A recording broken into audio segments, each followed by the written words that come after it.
Hi hello నమస్తే welcome to Srinivas మిక్ channel. ఇప్పుడెప్పుడైనా ఎదురు చూస్తున్నటువంటి ఆర్ఆర్బీ ఎన్టీపీసీ 05 ఆఫ్ 2024 యొక్క డీటెయిల్ నోటిఫికేషన్ రిలీజ్ అవ్వడం జరిగింది. దాని యొక్క మెయిన్ డేటాకి వెళ్ళిపోదాం. లెట్స్ గెట్ ఇంటూ వీడియోలోకి వెళ్ళిపోయే ముందు ప్రతి ఒక్కరు కూడా శ్రీనివాస్ మిక్ యాప్ని ప్లే స్టోర్ నుంచి ఇన్స్టాల్ చేసి రెగ్యులర్గా ఫాలో అవుతుండండి. మీకు ఈ యొక్క యాప్ నుంచి ఎన్టీపీసీ సంబంధించినటువంటి క్లాసెస్ కంటెంట్తో పాటు మెటీరియల్స్ కూడా లభించడం జరుగుతుంది. అండ్ ఇప్పుడు వచ్చినటువంటి లేటెస్ట్ అప్డేట్లోకి వెళ్ళిపోదాం. అయితే మనకు అప్డేట్ అనేది ఆర్ఆర్బీ సికింద్రాబాద్ ఇంకా అప్డేట్ చేయలేదు, కాకపోతే ఆర్ఆర్బీ అలహాబాద్లో మాత్రం కొద్దిసేపటి క్రితం అప్డేట్ చేయడం జరిగింది. So this is RRB Allahabad official website and ఇక్కడ కనిపిస్తుంది 13/9/2024 detailed centralised employment notice CN number 05 of 2024. So direct దీనిపైన క్లిక్ చేసినట్లయితే మనకి ఈ విధంగా రావడం జరుగుతుంది. So this is the NTPC graduate సంబంధించినటువంటి డీటెయిల్ నోటిఫికేషన్. సో మనకు స్టార్టింగ్ లోనే టేబుల్ ఆఫ్ కంటెంట్ అయితే ఇవ్వడం జరిగింది. సో ఏ పేజీలో ఏది ఉంటుంది అనేది ఈ యొక్క సెకండ్ పేజీలో మనం మొత్తం చెక్ చేసుకోవచ్చు.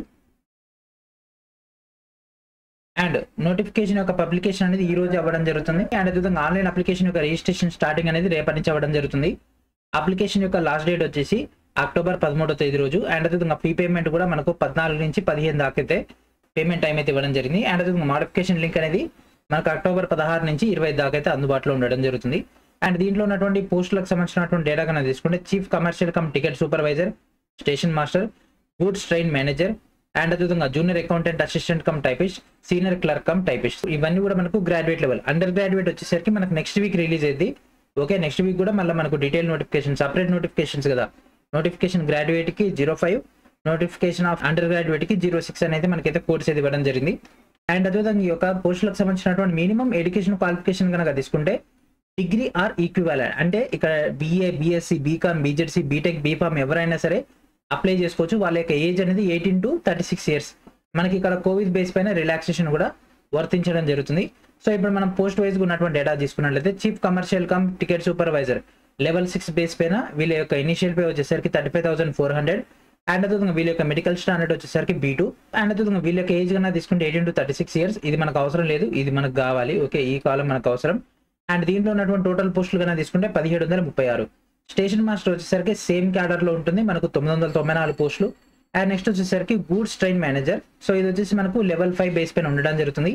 A2 మెడికల్ స్టాండర్డ్ అయితే ఉండాల్సి ఉంటుంది.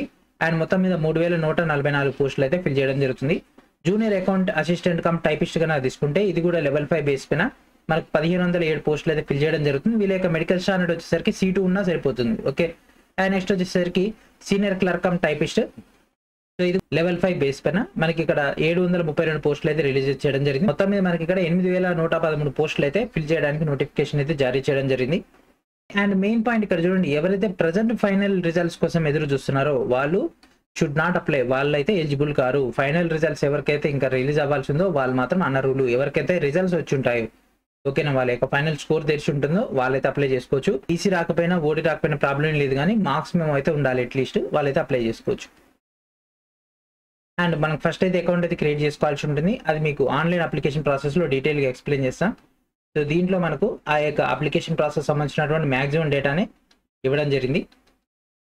And short listing for various stages. So first స్టేజ్లో మనకు ప్రిలిమినరీ ఉంటుంది, అది క్వాలిఫైయింగ్ నేచర్ మాత్రమే. ఆ తర్వాత మనకు సెకండ్ స్టేజ్ సిబిటీ ఉంటుంది. దీంట్లో 1:15 రేషియోలో వీళ్ళు ఇక్కడైతే సెకండ్ సిబిటీకి అయితే షార్ట్ లిస్ట్ చేస్తారు.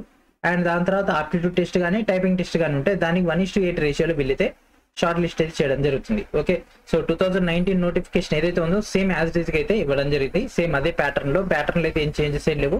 అండ్ నెగిటివ్ మార్కింగ్ అయితే 1/3 అయితే ఉండడం జరుగుతుంది for each and every wrong answer. Okay, and next medical standards A2, A3, B2, C2కి సంబంధించినటువంటి డీటెయిల్స్. సో ఇక్కడ మీరు దీని గురించి మీకు క్లారిటీ రావాలంటే ఆప్థమాలజిస్ట్ దగ్గరికి వెళ్ళి ఈ యొక్క టేబుల్ చూపించేసి వాళ్ళు దీన్ని బట్టి మీరు ఎలిజిబులా కాదని వాళ్ళైతే డిసైడ్ చేసేస్తారు. అండ్ నెక్స్ట్ లేజిక్ సర్జరీ సంబంధించినటువంటి డీటెయిల్స్ అయితే ఇక్కడ ఇవ్వడం జరిగింది. అది కూడా ఒకసారి ఎవరైతే లేజిక్ సర్జరీ చేయించుకోవాలనుకుంటారో వాళ్ళు ఒకసారి చెక్ చేసుకోండి. ఆల్రెడీ చేసిన వాళ్ళు కూడా ఒకసారి అయితే చెక్ చేసుకోండి. And next age relaxation. So OBC non క్రిమిలియర్కి 3 years, SC STకి 5 years, ఎక్సెస్ సర్వీస్ మెన్ వాళ్ళకి 3 years. అండ్ అదేవిధంగా ఎక్సెస్ సర్వీస్ మెన్లో ఓబీసీ నాన్ క్రిమిలియర్కి 6 years, SC STకి 8 years. అండ్ అదేవిధంగా పీడబ్ల్యూడీ సంబంధించినటువంటి డేటా. అండ్ అదేవిధంగా మనకి ఇక్కడ గ్రూప్ డి ఎవరైతే స్టాఫ్ ఉంటారో వాళ్ళు ఇప్పుడు ప్రజెంట్ వాళ్ళని గ్రూప్ సి కింద తీసుకోవడం జరిగింది కదా, వాళ్ళకి సంబంధించినటువంటి క్రైటీరియా కూడా. ఓకే, అండ్ నెక్స్ట్ మనకి ఇక్కడ మరికొన్ని కేటగిరీ సంబంధించినటువంటి డీటెయిల్ డేటా. అండ్ ఈ పాయింట్ చూడండి friends, no age relaxation is allowed to SC, ST, OBC non creamy layer candidates applying against unreserved vacancies. ఒకవేళ మీరు కనుక ఓపెన్లో కనుక ట్రై చేస్తే మీకు రిజర్వేషన్స్ అయితే వర్తించవు, ఏజ్ రిలాక్సేషన్స్ అయితే వర్తించవు. ఓకేనా, రిజర్వేషన్ దాంట్లో పోస్ట్ లేవు, ఓపెన్లో అప్లై చేయాలనుకుంటారు అనుకోండి, అప్పుడు మాత్రం మీకైతే ఈ ఏజ్ రిలాక్సేషన్ అయితే వర్తించదు, అప్పుడు మీరు ఓపెన్గానే ఫైట్ చేయాల్సి ఉంటుంది. అండ్ నెక్స్ట్ అప్లికేషన్ ఫీ కనుక తీసుకున్నట్లయితే మనకి ఇక్కడ PWD, female, transgender, accessories men and అదేవిధంగా ఎస్సీ, ఎస్టీ, మైనారిటీ, ఈబీసీ వీళ్ళందరూ కూడా 250 రూపీస్ అయితే ఫీ పేమెంట్ చేయాల్సి ఉంటుంది. ఎవరైతే ఎగ్జామ్కి అపీర్ అవుతారో వాళ్ళందరూ కూడా అమౌంట్ అయితే రీఫండ్ చేయడం జరుగుతుంది. రిమైనింగ్ వాళ్ళందరూ కూడా 500 పేమెంట్ చేయాల్సి ఉంటుంది. ఎవరైతే ఎగ్జామ్కి అపీర్ అవుతారో వాళ్ళందరూ కూడా 400 రూపీస్ అయితే రీఫండ్ అయితే చేయడం జరుగుతుంది. And main recruitment process. ఓకేనా, సో ఇక్కడ మనకు 2 CBTs అయితే ఇవ్వడం జరుగుతుంది. దాంతోపాటు మనకు స్కిల్ టెస్ట్ లేదా CBT according to the post wise. So ఆ యొక్క పోస్ట్ వైజ్ మన డేటా అయితే ఉండడం జరుగుతుంది. సో మనకి ఇక్కడ ఫస్ట్ స్టేజ్ CBT కనుక తీసుకుంటే సేమ్ ఏదైతే 2019లో నోటిఫికేషన్ వచ్చినప్పుడు ప్యాటర్న్ ఉందో సేమ్ ప్యాటర్న్ అయితే ఇవ్వడం జరిగింది 100 క్వశ్చన్స్కి. దీంట్లో మనకు general awareness 40, mathematics 30, general intelligence and reasoning 30. టోటల్గా మనకి ఇక్కడ 100 క్వశ్చన్స్కి 100 మార్క్స్కి 90 మినిట్స్లో సార్ట్అవుట్ చేయాల్సి ఉంటుంది.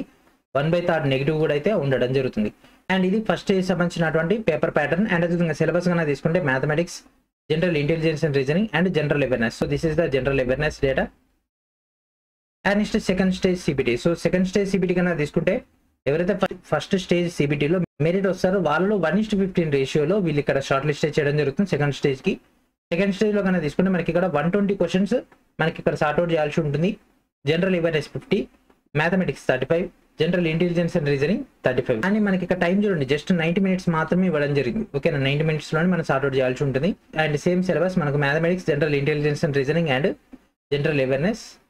అండ్ ఈ యొక్క ఎగ్జామ్లో మెరిట్ వచ్చిన తర్వాత మనకు according to the post wise. ఓకేనా, సో ఆ యొక్క పోస్ట్ని బట్టి మనకు CBT ఉంటుందా లేకపోతే టైపింగ్ స్కిల్ టెస్ట్ ఉంటుందా అనేది వీళ్ళైతే డిసైడ్ చేస్తారు. దాన్ని బట్టి మనం అయితే వెళ్ళాల్సి ఉంటుంది. Okay, so typing skill test సంబంధించినటువంటి డీటెయిల్స్ అని. అండ్ దాని తర్వాత మనకు DV ఉంటుంది. అండ్ దాని తర్వాత మెడికల్ ఎగ్జామినేషన్ అయితే ఉంటుంది. అండ్ మీకు డౌట్ ఉండొచ్చు ఏ పోస్ట్కి ఎవరు స్కిల్ టెస్ట్ రాయాలి, ఏ దానికి ఎవరు CBT అనేది. సో ఫస్ట్ ఇక్కడ కనుక మీరు గూడ్స్ ట్రైన్ మేనేజర్ కనుక మీరు ఆ యొక్క పోస్ట్ చేయాలనుకుంటే మీరు 2 CBTs రాస్తే అయిపోతుంది. డైరెక్ట్గా మీకు DV మెడికల్ తోటి డైరెక్ట్గా మీకు పోస్టింగ్ వచ్చేస్తుంది. లేదు సార్ నాకు సీనియర్ క్లర్క్ కమ్ టైపిస్ట్ కావాలనుకుంటే మీకు 2 CBTs అయిపోయిన తర్వాత మీకు టైపింగ్ స్కిల్ టెస్ట్ ఉంటుంది. అండ్ అదేవిధంగా junior account assistant cum typist కూడా సేమ్ అదే విధంగా ఉంటుంది. చీఫ్ కమర్షియల్ కమ్ టికెట్ సూపర్వైజర్కి అటెంప్ట్ చేస్తే సరిపోతుంది. వీళ్ళకి ఎట్లాంటి మళ్ళీ నెక్స్ట్ ప్రాసెస్ లేదు, direct DV and medical. Station మాస్టర్కి 2 CBTsతో పాటు CBAT అంటే సైకో టెస్ట్ అయితే ఉండడం జరుగుతుంది. దాని తర్వాత DV అండ్ దాని తర్వాత మెడికల్ అయితే ఉండడం జరుగుతుంది. అండ్ నెక్స్ట్ నార్మలైజేషన్ సంబంధించి ఖచ్చితంగా ఉంటుంది. మల్టీ షిఫ్ట్లలో ఎగ్జామ్ అవుతుంది కాబట్టి నార్మలైజేషన్ ఉంటుంది. అండ్ అదే ఇదంతా కూడా మనకు అప్లికేషన్ ప్రాసెస్ సంబంధించినటువంటి డీటెయిల్ డేటా, ఏ పారామీటర్స్ అయితే ఉంటాయి అనేది వాటి గురించి క్లారిటీ ఇవ్వడం జరిగింది. అండ్ నెక్స్ట్ సర్టిఫికేట్స్ యొక్క ప్రొఫార్మాస్,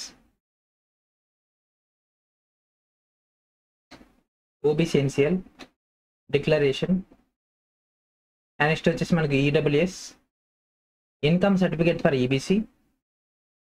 అండ్ నెక్స్ట్ దానికి సంబంధించినటువంటి declaration. And next Form 7. And next scribe సంబంధించినటువంటి data. And next benchmark disability సంబంధించినటువంటి ఎగ్జామ్షన్ గురించినటువంటి డేటా. సో ఈ విధంగా మనకైతే పర్ఫార్మెన్స్ అయితే ఉండడం జరిగింది.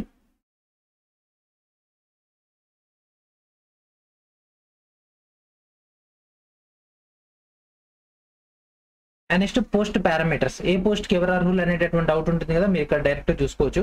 సో ఏదైనా డిగ్రీ,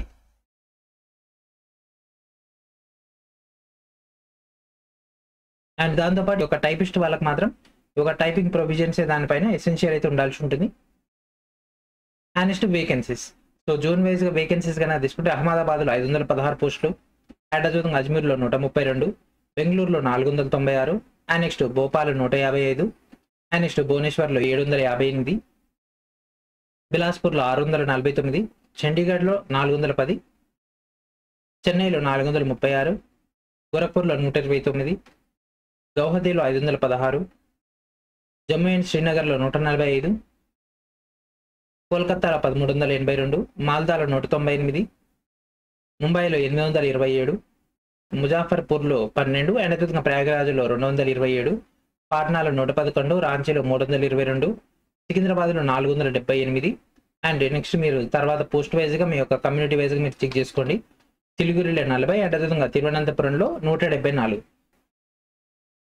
ఓకే, సో ఈ విధంగా మనకైతే డీటెయిల్ నోటిఫికేషన్ అయితే రిలీజ్ చేయడం జరిగింది. ఐ హోప్ మీకైతే క్లారిటీ వచ్చింది అనుకుంటున్నా. అండ్ అదేవిధంగా మన యొక్క ఛానల్ తరపున ఎన్టీపీసీ స్పెషల్గా మీకైతే ఆల్రెడీ కొంత కంటెంట్ అయితే రిలీజ్ చేయడం జరిగింది. ఎస్పెషల్లీ మనం already previous year GS and GK సంబంధించినటువంటి కంటెంట్ అయితే అందుబాటులో ఉంచడం జరిగింది. అండ్ త్వరలోనే NTPC CBT 1 chapter wise and shift wise reasoning English and Telugu మీడియంలో రిలీజ్ చేయబోతున్నాం. అండ్ దాంతోపాటు మీకు కోర్స్ కూడా లాంచ్ చేయబోతున్నాం. ఆ యొక్క కోర్సెస్ అండ్ అదేవిధంగా కంటెంట్ కోసం వెయిట్ చేసి ఉండండి. త్వరలోనే ఈ యొక్క అప్డేట్స్ అన్ని కూడా మీ ముందరికైతే తీసుకొచ్చే ప్రయత్నం అయితే చేస్తాం. ఓకేనా, సో ఇది ఫ్రెండ్స్ ఈరోజు వీడియో నచ్చితే ఖచ్చితంగా లైక్ చేసి ఛానల్ వెంటనే సబ్స్క్రైబ్ చేయండి. అప్డేట్స్ అనేవి మీకు వెంటనే లభించడం జరుగుతుంది. సో ఇది ఫ్రెండ్స్ ఈరోజు నెక్స్ట్ వీడియో మరికొన్ని కలుద్దాం. And thank for watching.